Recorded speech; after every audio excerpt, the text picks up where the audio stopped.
Joining me today is Dr. Jeff Walker. He is an instructor of communication studies at the University of Montevallo. Dr. Walker, thank you so much for being here. Glad to be here. So to start off, I just wanted to ask how the pandemic has changed the way that we communicate, because obviously we're not communicating face to face as much. Yeah, to start with the most obvious, it's made it really difficult for us and not safe for us to communicate face to face in many of our usual circumstances. I think communication scholarship will show us that face-to-face communication is often considered the richest kind of communication, because when you're there with someone, there's that immediacy. You're getting the verbal communication, the nonverbal communication. You're able to give and receive immediate feedback. And as we've transitioned to Zoom in our classrooms and FaceTime with our friends,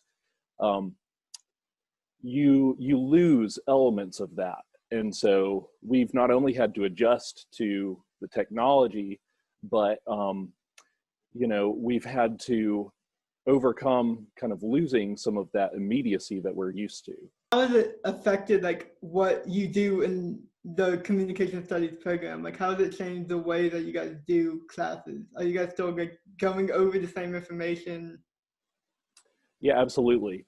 So the content hasn't changed, but the way that we deliver it, the kinds of discussions and the guidelines of many of our assignments in the comms classroom have changed.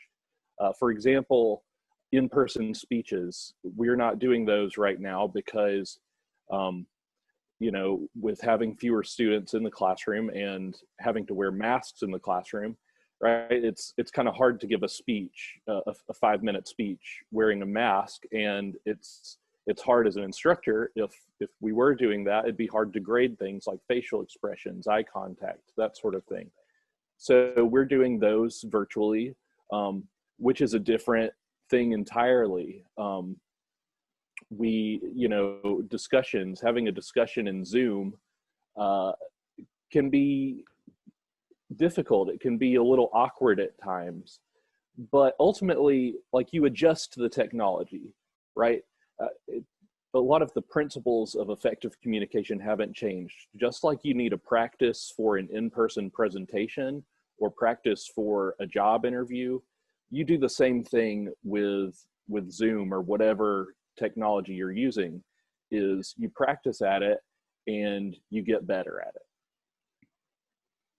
So once things end up returning back to normal, do you see us going back to traditional communication methods, or do you think that stuff like Zoom is going to be something that sticks around even after that, because that's what people are used to now?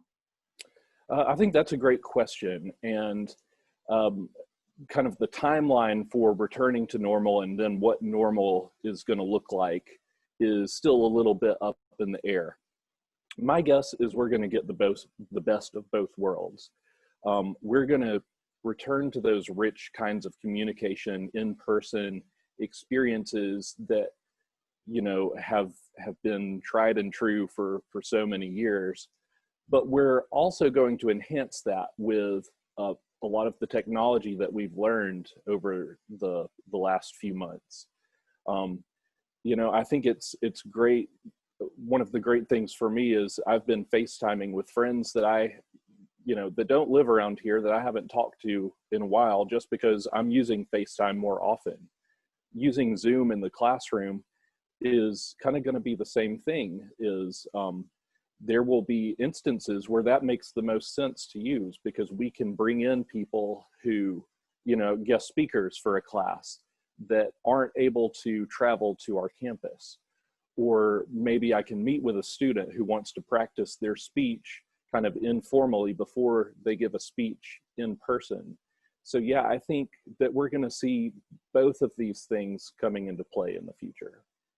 And last question, what are some tips that you have on how to effectively communicate during a pandemic? Yeah, well, communication can be challenging even under the best circumstances. And so a lot of the tips that students might have learned in a Comms 101 class would still apply today, and even more so.